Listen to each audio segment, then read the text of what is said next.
Hello everyone, welcome to my channel. My name is Maya and this is If She So Pleases. So today we're going to do a very different type of video. We're going to do a story time about how my natural hair enabled me to get a job in Japan. So just a little bit of background on why I was in Japan in the first place. So when I was 16, I got super into Japanese culture. I self-studied for 2 years and then I ended up moving to Japan as a student to go to a Japanese language school. If you want more details on this, I've just posted a video. I should have just posted a video on it. So check the last couple of videos. You'll see something like how I moved to Japan and it will have all the details there. So I know when we are moving abroad as Black people, as Black women in particular, we can have, some sort of feeling again about, how is my hair going to be perceived? How am I going to be perceived? Will I assimilate well? You won't. I'll tell you that first of all. You won't assimilate. You're very clearly Black. I was very clearly Black. I tried to assimilate. Doesn't work. Just be yourself. I'll tell you that much. There can be a lot of worries, right? How am I going to be perceived? Are people going to be nice to me? Are they going to find, the way I look pleasing? Are they going to be mean about the way I look? Am I going to be treated a certain way because of who I am? Those are very valid experiences to have. So, and I know there's a lot on YouTube about, good experience, bad experience. So I wanted to add my 2 cents into the mix as someone who lived in Japan for a few years.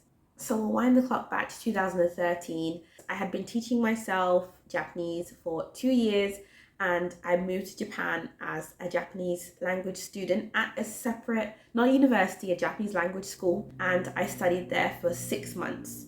One thing I want to mention before I get into the actual story is that when I was in Japan that first time, I was actually on a visitor's visa. So because I was only staying for 6 months and my school basically guaranteed that I could just go on a tourist visa that lasts 3 months if you're from the UK, then I could get an extension while I was there for another 3 months. So because I wasn't a student, it was a very easy visa process because I didn't have one.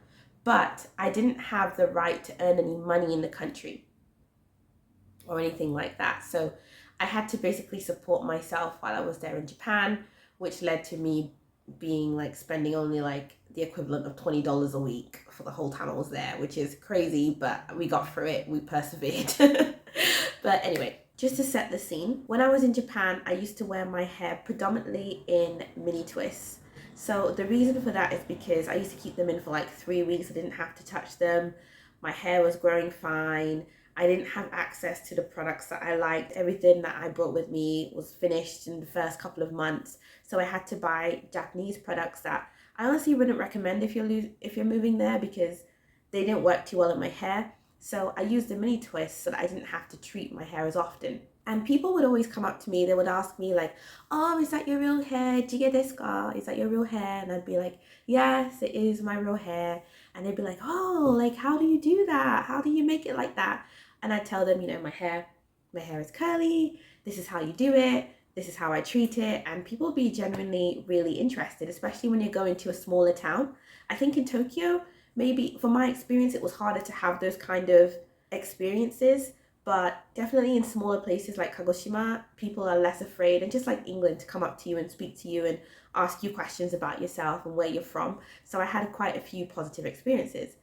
This day in particular was very different and albeit a very strange experience. I was at school like a normal day. I'd gone to lunch with my friends. I'd come in and my teacher asked if she could talk to me in another room. So I walk into this room with my teacher and there's some other guy there. It's some Japanese guy with a slick back ponytail. And he's got long hair, I'd say long, this long. He's got slick back ponytail, goatee. And he looks very metropolitan kind of look. And I'm just I don't know who this is. So my teacher sits me down and she's saying, oh yes, this is Mr. So-and-so, I don't remember his name. Let's just call him Mr. Yamamoto. So she's like, this is Mr. Yamamoto, and Mr. Yamamoto has seen you a few times outside the school. And I'm like, okay. And she was like, so Mr. Yamamoto, you don't know him, but he's really, really famous. And the whole time the man is looking at me, smiling, and just staring at me. But I can see he's really just staring through me like this, because he's looking at my hair. And she was like, yeah, he's really famous, and he's a really famous hairstylist in Kagoshima, and he has a really prestigious salon. And I'm like, oh, okay. What's that got to do with me? So then she was like, oh, he just wanted to talk with you. So he came in to ask, because he saw you walk into our building. He came in to ask if you were a student, and then he just asked if he could come to talk with you. Is that okay? And at this moment, obviously, I'm thinking, yes, okay, because I've never been in this kind of situation before. I have no idea what's happening. So I'm just sitting there talking with Mr. Yamamoto, and he's like, oh, like your hair. And this is all obviously going on in Japanese. And at the time, so I want to say I was about 2 months into my stay there. So I had been studying Japanese for 2 years before I went, but my Japanese wasn't like, it wasn't like fluent at the time. It was okay. And whenever there was a new word in a sentence, it threw me off. It used to throw me off completely on what the heck the person was talking about. So from what I gathered from the conversation at the time, he was like, oh yes, your hair, like it's so nice. How do you do it? And I was like describing, it's just a regular 2-strand twist. And he was like, yeah, but how do you get the roots so neat? And he was asking me like some really nice questions, like, how do you do it? How is it done? Is it just for hair like yours? I've never really worked on someone whose hair is like yours, and so on and so forth. You can tell that the man was really, really passionate, like, about hair. I'm happily explaining to him, albeit trying to in my very broken Japanese, feeling a little bit awkward, but he's listening really intently, and I can tell that he's super passionate about what he does. The conversation is going quite well, and then he just suddenly asked me, how would you like to work at our store? And I was like, huh? And I was shocked. And I was thinking, of course I was thinking, work? The first thing I thought about was cash. I thought I mentioned it earlier, but I only had the budget of the equivalent of, at the time, £15 or $20 a week. So I was like, what? Cash dollar signs were just like beaming up in my eyes. And that's when my teacher was like, stop right there, because she knew what visa I was on. And she was like, oh no, sorry, Mr. Man, but Konoko, this kid, like, she's on a different visa. She's not allowed to earn any money. So that completely went out the window. And he was like, oh, I see. How about an internship? And I'm like, okay. And at this point, like, my motivation has gone through, because I don't really have, at the time anyway, I didn't have an interest. I say at the time, it's true now too. Like, I don't really have that much of an interest in doing other people's hair. I enjoy, coming on YouTube, talking with you guys about hair, sharing tips, having this community, doing cute hairstyles, doing stuff on Instagram and TikTok. But to actually style other people's hair, like physically do that, I wasn't interested in that. And the workload at my school at the time, it felt quite heavy. So I wasn't looking to add more onto it, right? Especially not for free. So I was busy living my best dream student Japan life. So he was like, how about an internship? And my teacher was like, that's a great idea. And I'm just there like, no, please. And they both turned to me and like, Maya-chan, どうですか?どう思う? And I'm like, ooh, sure. Because back then I was so people pleasing, and I didn't know how to say no to things that I didn't necessarily want to do. And I thought, you know what the heck? And he's like, you know what? Let's start today. I'm coming to pick you up after school. And I'm like, oh. My teacher's like, okay, Maya-chan, don't worry about it. And I'm looking at this teacher like, Tomoko sensei, are you sure? Is this safe? She's like, it's totally safe. This is Japan. I'm like, no, please. So school finishes, I'm feeling so down because I really don't want to go to this internship thing. But I'm trying to keep high spirits and trying to keep a positive attitude, because you never know, right? You never know how things will go. Things might unfold in an amazing way. I waited after school, and he came to pick me up, and he's like, hi, Maya-chan. He has this really, really, really nice car. And I'm like, ooh, okay, cool. I get in the car, and my stranger danger signals are like beaming, but I'm trying to convince myself, this is Japan. This is Japan. It's safe. It's safe. So I just get in the car and we drive away. And it's really far actually. It's like a half an hour drive in that small town. So I'm in this guy's car and we're driving for like half an hour. And the whole time I'm thinking, oh, please don't murder me. I'll be good, I promise. So we make it to his hair salon, and I come out and I'm like, oh, okay. Like, it's a really nice salon. Like, everything looks brand new. It's super bustling. It's got a lot of like the people that are working for him. He's got a lot of people clearly from like different walks of life. Everybody looks so stylish. People look like models, and they're just there with like relatively actually quite normal hairstyles but with crazy colors. And so I go in and everybody's like looking at me, and then he gets like, I guess, this guy who's like his second in command, and I'm just there like, Mr. Yamamoto, don't leave me, because he's the only person I've kind of spoken to at this point.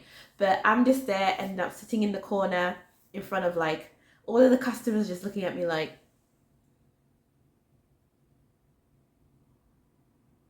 and all of the workers are looking at me like, so I'm like, yeah. I can hear like Mr. Yamamoto explaining to his like second in command guy about like who I am, where I'm from, and about my hair, and how he thought it was a great idea for me to come here. And you can tell that the second in command guy kind of had the same reaction as I did, like, so you just followed her to school, eh? And you just picked her up, eh? And you're here. Okay, and you offered her a job, eh? Okay, cool. So I have no idea what I'm doing at this salon. Like, I don't know what they mean by an internship.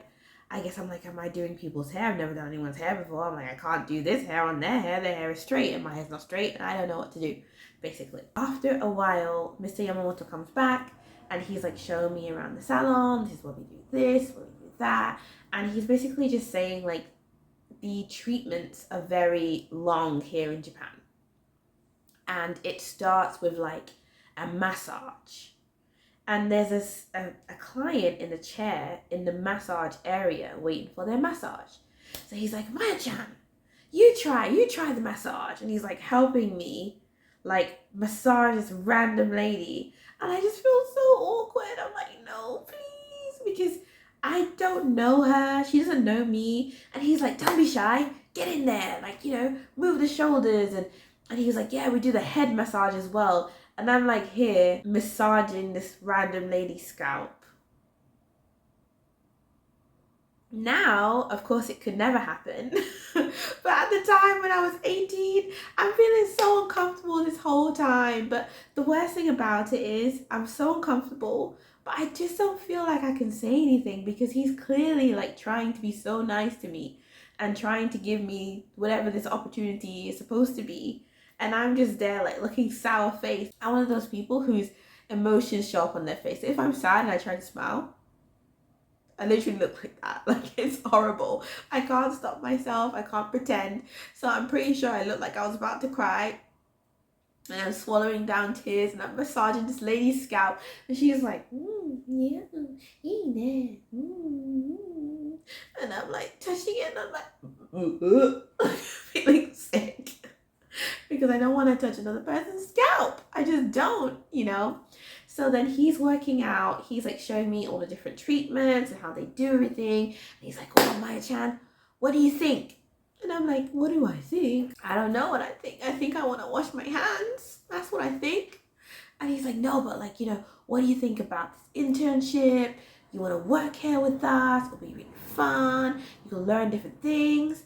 And I'm like, wow, like, this man is really mistaking my interest in my own hair with interest in hair in general and interest in wanting to do other people's hair. But that wasn't the case for me. But obviously I still didn't say anything because I was so shy and I just didn't want to start any trouble, and I couldn't say no for the life of me. So what had happened after that is we worked out a schedule in which he would come to get me every other Tuesday and I would come down to the salon, and I would give massages, and I would just basically learn about the job. And thinking back, like, it might not be the worst gig ever if that was actually what I wanted to do, but knowing that I had no interest in it at all was what was tough at the time. After I got back from the salon, the next day I was with like Tomoko sensei, my teacher, and she was a completely different person. She was just like, oh, like that was a bit weird, wasn't it? Like, you know, him to just come in, say he's seen you a few times, take you to the salon. You must have felt really scared. And I was like, yeah, like you're the one that let me go. Like, what do you mean you must have felt very scared? And she was like, well, what do you think? Like, do you think you want to work there? Do you want to do this stuff? And I was like, completely honest with her. I just told her, you know, that it was cool, but I don't really like hair. My hair is I like the hair on my head and I like treating it well, but it's never been an aspiration for me to do other people's hair, especially not Japanese people's hair. Like, it's very different to mine, and I just didn't see myself doing it. And I told her that it made me do massages and it made me touch other people's scalps. And she was like, okay, well, if you don't feel comfortable, you don't have to go back again. You can just tell them you don't want to go. But little did she know that I was not that brave. So I didn't say anything. So what happened next was like a series of misunderstanding. So the next Tuesday came along. So I had understood that it was every other Tuesday, right? So if I came here today, I should skip a Tuesday and I would come the Tuesday after that. So next Tuesday came after school, and Mr. Yamamoto's like second man in charge, I call him like Takeshi. Takeshi is like outside my school in a car. And he's like, hey man, chan, you ready to go? I'm like, what? And I'm not ready. Like, I'm not mentally ready. I'm not physically ready. I thought I had another week to prepare for this. So I'm like, no. It's every other Tuesday. And he's like, yeah, today. And I'm like, no, like it's every other Tuesday. And I tried to tell like my teacher, I'm like, hey, sensei, like, I don't think it's the right date. And I'm giving her it's not the right date, like, looks. And she catches on, right? So she's like, oh, like, yeah, it's not the right date, Takeshi-san. And Takeshi's like really nice about it. He's like, oh, okay, cool. No worries. Like, I'll be back next week. So next week comes along. I'm thinking, it's today. So on that Tuesday morning, I text them and I'm like, am I coming today to your place? And then nobody replies. Like, nobody replies. And then nobody comes to pick me up from school. And literally that was the last time I ever saw Yamamoto-san or Takeshi ever again. Like, that was it. Like, it was so anticlimactic at the end. Like, no one, just nobody came. So what I think may have happened is, I think Tomoko sensei might have actually, so my teacher, I think she might have actually said something to the man because she had his contact details. So I think she might have told him that I wasn't really interested, and that's why they didn't try to contact me again. But nobody really informed me. So I just was, you know, wondering why I was ditched for this opportunity that I didn't really want in the first place. But it was a really interesting experience, and I thought it was worth sharing with you guys. So, hey guys, so I just wanted to interject here before we go, because I forgot to record about exactly what I learned from this situation. So I think my main takeaway from the situation was that my uniqueness was an asset. And though it didn't feel like that sometimes in Japan, because I felt like I looked so different to everyone else, my hair was different to everyone else. But if I wasn't me, then I wouldn't have had this experience. And I wouldn't have someone who looked at my hair in such admiration as Mr. Yamamoto and his other colleagues did. Someone looked at my hair and they saw art, whereas I was nervous about it. I was shy and I didn't see what I really had and how valuable it was. I guess my message to you would be to go forward boldly and visit different places and be fine with being yourself when you're there, because there will be people who find beauty in you. I hope you really like this story time. If you have any questions, let me know below and I will see you in the next one. Bye.